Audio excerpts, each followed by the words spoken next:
أعوذ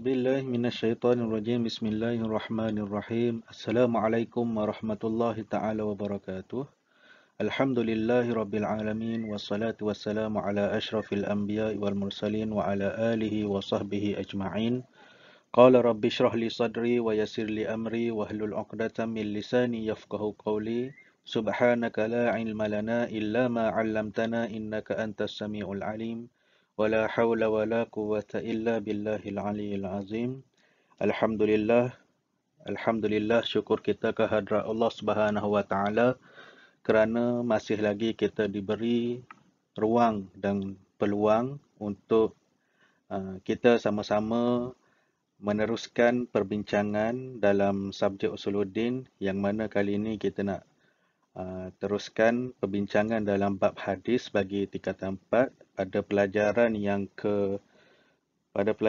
keempat yang mana tajuknya adalah Ahadis min haisu darjatur rawi, iaitu hadis daripada segi ataupun daripada sudut tahap perawi. Yang mana pada tajuk ni kita akan bincangkan berkaitan dengan hadis sahih, hadis hasan dan hadis dhaif secara ringkaslah. Okey, dan kita teruskan untuk tidak melengahkan masa, kita teruskan. Okey, ta'rif hadis sahih. Okey, ataupun definisi hadis sahih iaitu lughatan as-sihhatu wahiyal khulul jismi minal amrad, iaitu sahih ni maksudnya as-sihhah, sihat. Wahiyal khulul jismi minal amrad, jasad yang tidak sakit. Okey, itu daripada sudut bahasanya. Kemudian kalau kita tengok daripada sudut istilah, huwallazi yattasilu isnaduhu binaqlil adli al-dhabit an mislihi ilal muntaha wala yakuna syadzan wala mu'allan. Okey, iaitu hadis yang bersambung sanad. Hadis yang daripada sudut istilah hadis sahih ni hadis yang bersambung sanadnya, kemudian diriwayatkan oleh perawi yang adil, kemudian ingatan yang kuat dan tiada kecacatan padanya. Okay, itu hadis sahih.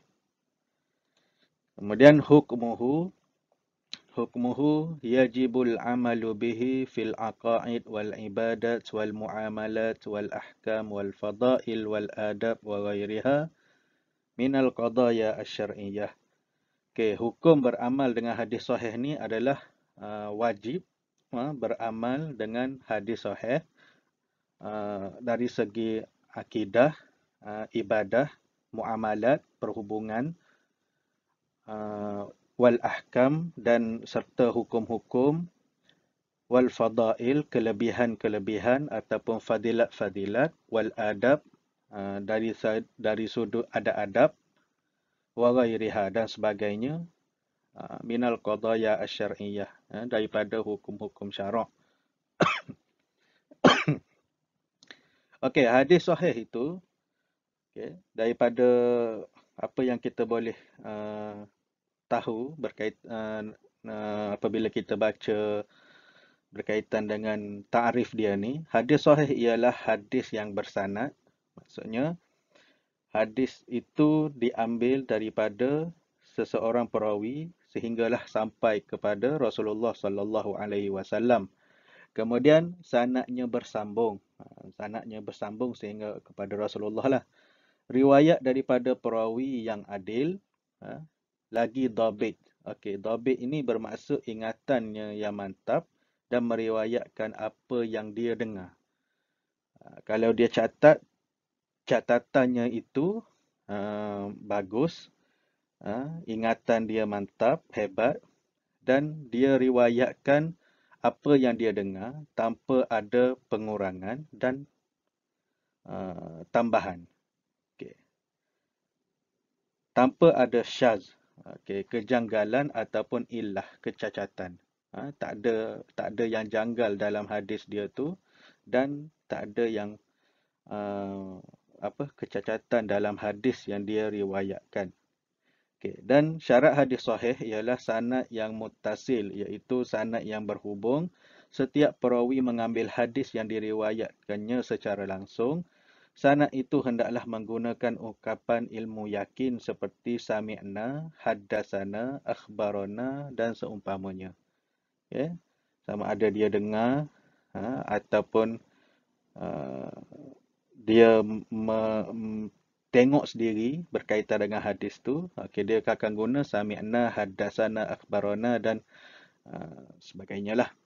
Okey, kemudian kita tengok kepada hadis hasan. Okey, ta'rif hadis hasan, diddul qabhi fal hasan huwal jamil. Okey, hasan itu perkataan berlawanan kepada perkataan al-qabhi, iaitu hasan ialah perkataan lawan bagi buruk. Okey, maka hasan itu bermaksud fal hasan huwal jamil. Maksudnya adalah yang cantik, yang elok. Okey. Kemudian daripada sudut istilah huwa alladhi yattasilu isnaduhu binaqlil adlil al-dhabit dhabtan akhafa min al-hadis sahih duna syazzan wala mu'allan, iaitu hadis yang bersambung sanad. Okey, ni hadis hasan. Hadis yang bersambung sanad diriwayatkan oleh perawi yang adil dan bezanya adalah ingatan yang kurang sedikit daripada ingatan orang yang meriwayatkan hadis sahih tanpa adanya keraguan dan kecacatan.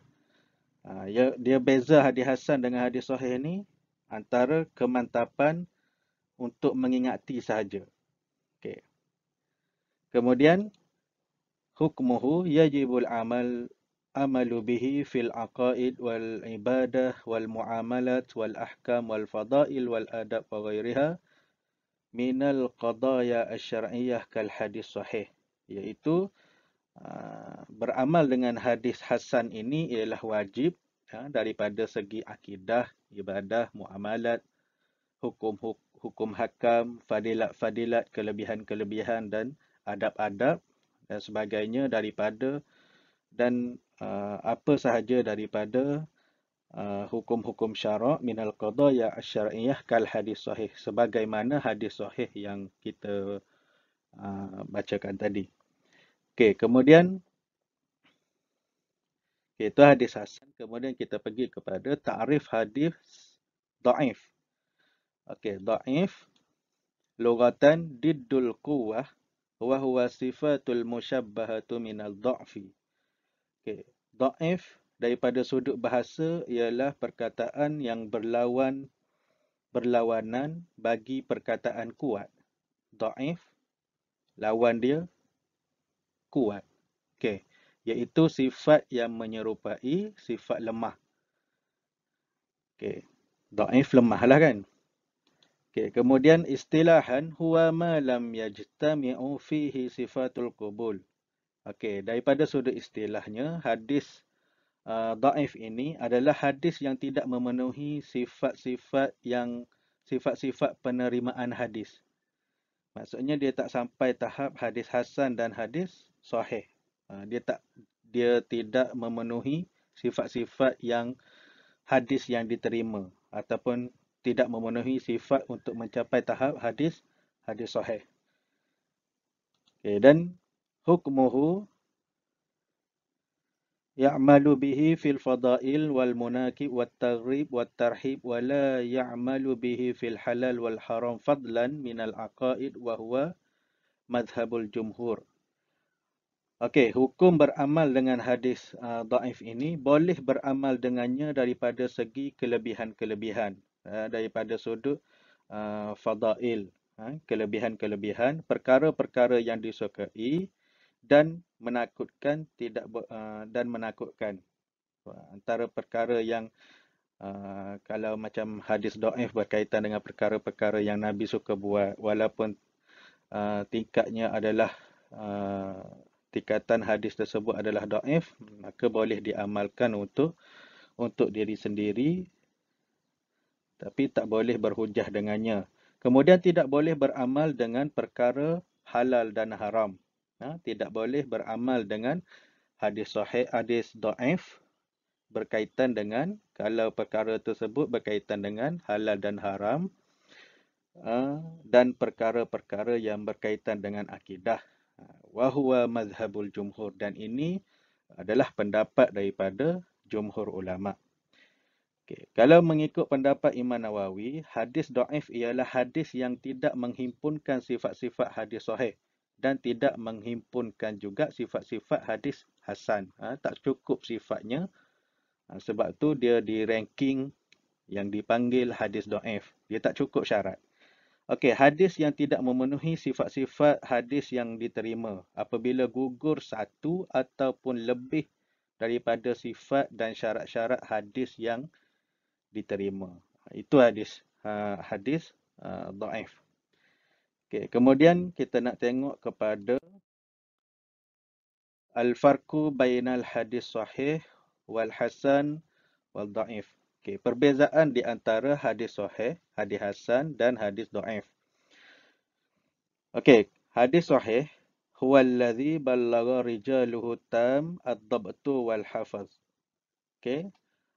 Hadis sahih ni huwa alladhi ballagha rijaluhu tam ad-dabtu wal hafaz. Okey, perawinya sampai pada tahap ingatan dan hafazan yang sempurna. Tak boleh nak disangkal lagi.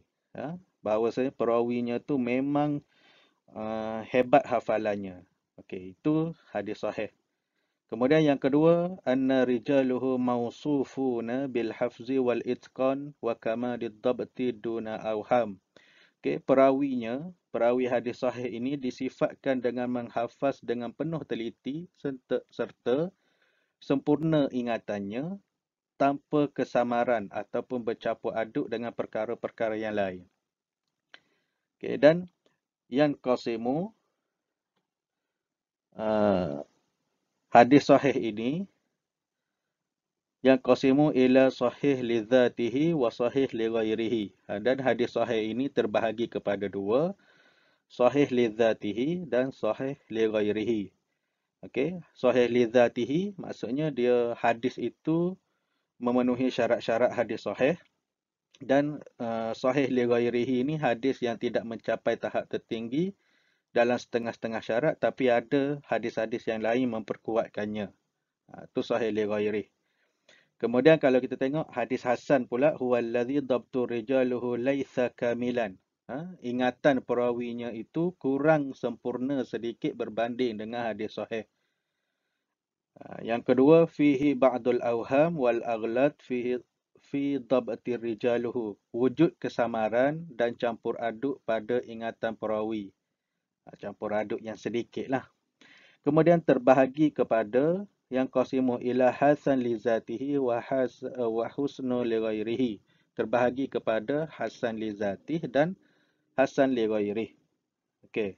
Kemudian hadis dhaif, huwa alladhi fi rijaluhu man kana indahu su'ul hafzi aw kana mughaffala, iaitu hadis dhaif ini perawinya buruk hafalan dan sering lupa. Okey, buruk hafalan dan sering lupa. Dan ianya faqad syartan au aksar min syurutil hadis al-maqbul. Maka gugur satu syarat atau banyak syarat daripada hadis-hadis yang diterima. Bila perawinya itu buruk hafazan dan sering lupa, dia jadi tingkatan hadis tu menjadi hadis dhaif, dan secara automatiknya gugur satu ataupun lebih daripada syarat-syarat hadis yang diterima. Okay. Kemudian ianya hadis dhaif ni terbahagi kepada dua, iaitu khafif dan syadid. Dhaif yang maksudnya dhaif yang sedikit ataupun dhaif yang terlampau. Okey.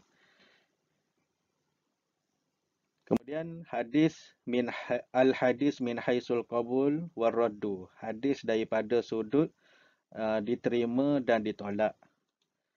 Okey. Yang pertama, hadis sahih makbul, diterima. Mestilah hadis sahih, mestilah yang diterima sebab dia sahih. Kemudian hadis hasan. Hadis hasan juga diterima. Hadis dhaif, ma bainal qabul war raddu, ada yang diterima dan ada yang ditolak. Kemudian dia ada hadis maudhu'. Hadis maudhu' ni totally ditolak, mardud. Okay.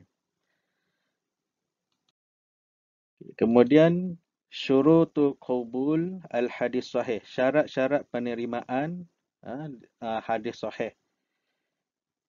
Okey. Syarat yang pertama yang dah ada dalam dia punya definisi tadi, al-muradu bihi an yakunu kullu rawu min ar-ruwatil isnad akhadha al-hadis mimman fawqahu mubashirah. Okey, bersambung sanad, ittisalus sanad, bersambung sanad, maksudnya setiap riwayat daripada perawi-perawi itu bersanad dan mengambil hadis dari perawi yang lain secara langsung. Okay, maksudnya ada tingkatan. Dia ambil daripada, contohnya seorang perawi mengambil hadis tu daripada gurunya secara langsung, dan maksudnya bersanadlah, dan gurunya juga ada ambil daripada gurunya tingkatan-tingkatan tu sehinggalah sampai kepada Rasulullah sallallahu alaihi wasallam. Okey, kemudian yang kedua, syarat penerimaan hadis sahih ni adalatur ruwah, ayyadumur rawi ala ta'atillahi ta'ala wa rasuluhu saliman minal fiski wa khawarimul marwah. Okey.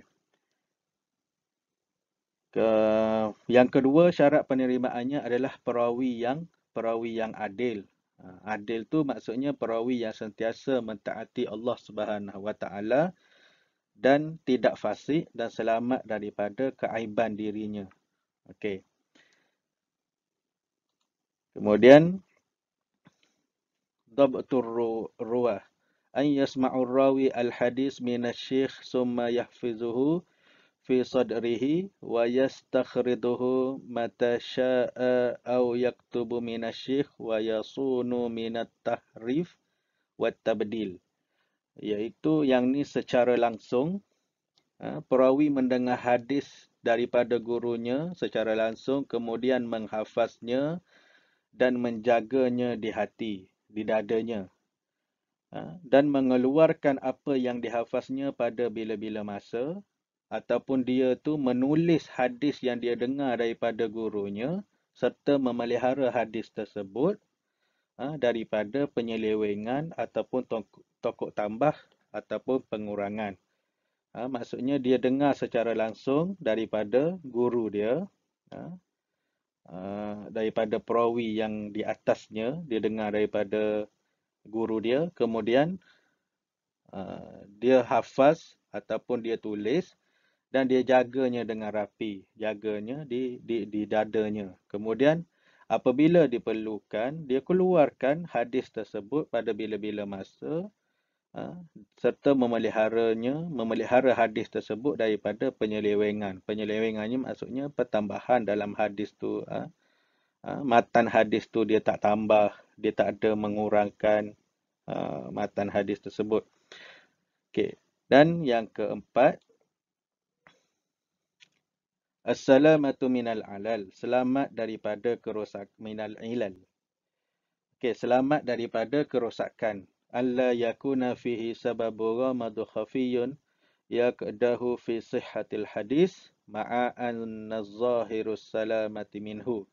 Okey, tidak mempunyai perkara-perkara yang misteri dalam hadis tersebut, pengurangan ke, penambahan ke. Okey, dan sesuatu yang boleh merosakkan kesahihan hadis tersebut. Okey, dan Seterusnya selamat daripada syaz. Okey, la yukhalifu siqah min huwa awsiku minhu minar ruwah.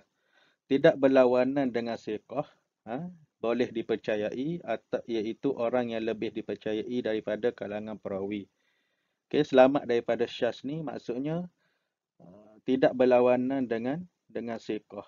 Maksudnya tak ada dalam keadaan diri perawi itu dia tak ada syaz pada diri dia. Maksudnya dia ni seorang yang siqah, seorang yang boleh dipercayai. Okey.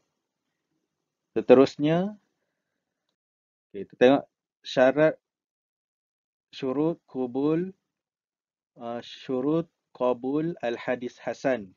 Okey, syarat penerimaan hadis hasan ka syurutis sahih ila hifatul dabti minal hasan fil hasan, iaitu syarat penerimaan hadis hasan adalah sama sahaja seperti syarat hadis sahih tadi, kecuali hadis hasan ni dia punya perbezaan dengan hadis sahih tadi ialah kurangnya ingatan perawi.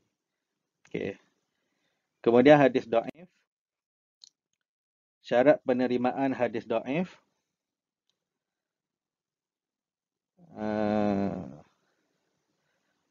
wa huwa al-hadis alladhi lam tajtama'u fihi sifatil hadis hasan wa yakunu dhalika imma bi'adami ittisalis sanad aw li'illati ukhra kaqtirabul matan wa ghairihi. Adalah hadis yang hadis dhaif tu adalah hadis yang tidak merangkumi sifat hadis hasan. Maksudnya dia terlucut ataupun tidak memenuhi sifat hadis hasan. Ianya kerana ketiadaan sanad yang bersambung. Sama ada tidak bersambung sanad atau kerana ada kecacatan yang lain seperti berselerak matanya atau selainnya. Okey, itu hadis dhaif. Okey.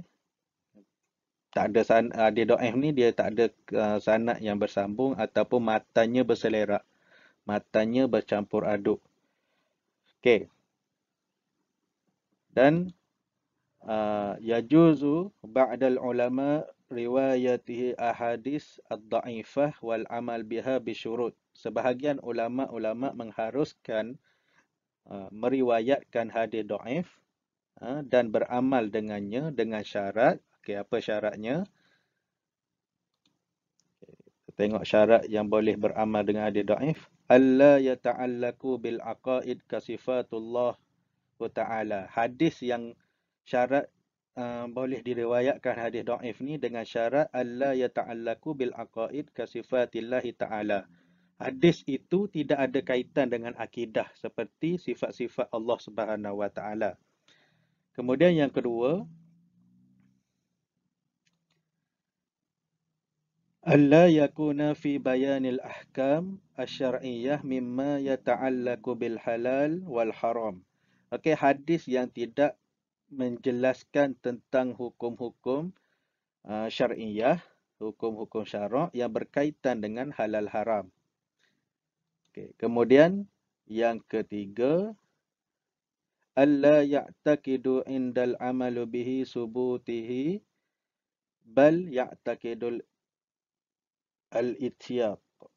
Iaitu yang ketiga, hadis yang kita tidak pegang ketika beramal dengan keteguhannya tetapi berpegang sebagai berjaga-jaga. Maksudnya kita ambil hadis tersebut, kita guna hadis tersebut, kita tak beramal dengan keteguhannya, tapi kalau hadis itu berkaitan dengan fadilat-fadilat, kita boleh beramal dengan, walaupun ianya hadis dhaif, tapi boleh beramal dengannya kerana ada fadilat-fadilat tertentu yang ingin disampaikan. Contohnya macam fadilat zikir tu, fadilat zikir ni. Okey. Kemudian hadis dhaif. Okey, yang keempat. Yang keempat, ayyan darijul hadis tahta asli ma'mul bihi. Okey, hadis dhaif termasuk di bawah yang asalnya boleh beramal dengannya. Okey. Maksudnya hadis dhaif yang boleh beramal dengannya. Maksud dalam dia tak termasuk dalam perkara-perkara berkaitan dengan uh, akidah dan syariah halal haram lah.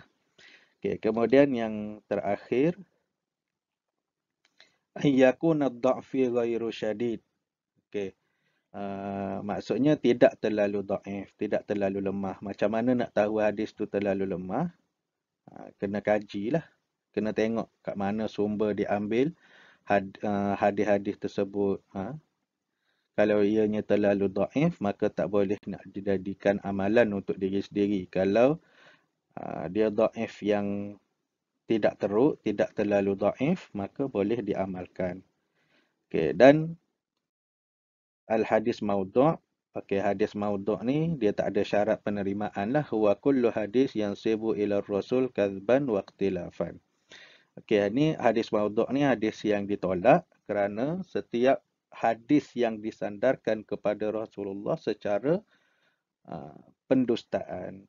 Dia kata, okey, contoh hadis maudhu' ni hadis yang ditujukan ataupun yang disandarkan ataupun yang dikaitkan dengan Rasulullah tetapi benda tu pendustaan. Rasulullah tak buat pun, Rasulullah tak cakap pun, tapi hadis tu ada. Okey. Secara pendustaan. Okey. Okey, itulah perbincangan kita pada kali ini. Dan apa yang kita boleh rumuskan daripada pembelajaran, daripada apa yang kita bacakan tadi tu berdasarkan buku teks kita tadi. Okey. Mana kita boleh rumuskan bahawa hadis sahih, okey, yang kita belajar tadi, hadis sahih adalah hadis yang memenuhi syarat-syarat penerimaan sesebuah hadis. Kerana ianya ada sanad yang bersambung, perawi yang adil dan dhabit dan selamat daripada kecacatan dan kejanggalan adalah syarat-syarat utama hadis sahih. Okay? Dan hadis sahih ini adalah hujah dan pegangan dalam Islam. Dan Sahih Bukhari serta Sahih Muslim itu adalah kitab yang paling sahih selepas Al-Quran. Sumber hukum yang kedua adalah hadis sahih. Okay, kemudian daripada sudut hadis dhaif pula, hadis yang tidak memenuhi syarat-syarat penerimaan sesebuah hadis. Hadis dhaif ini terbahagi kepada banyak jenis dan berdasarkan kepada sebab-sebab kedhaifannya. Kemudian harus kita meriwayatkan hadis dhaif itu dengan penjelasan akan kedhaifannya atau menyebut karya yang menjadi sumbernya. Okey, kalau nak meriwayatkan hadis dhaif, perlu ada penjelasan. Kena nyatakan ini hadis dhaif. Dan nyatakan kenapa ianya dhaif, dan kemudian kita kena sebut kat mana diambil hadis tersebut. Okey, supaya kalau kita bagi tahu berkait kepada masyarakat, supaya masyarakat tu tak terkelirulah dengan apa yang kita sampaikan. Okey, kemudian dari segi hadis dhaif ni ada ulama yang tidak mengharuskan beramal dengan hadis dhaif sama sekali, namun ada juga yang mengharuskan dengan bersyarat.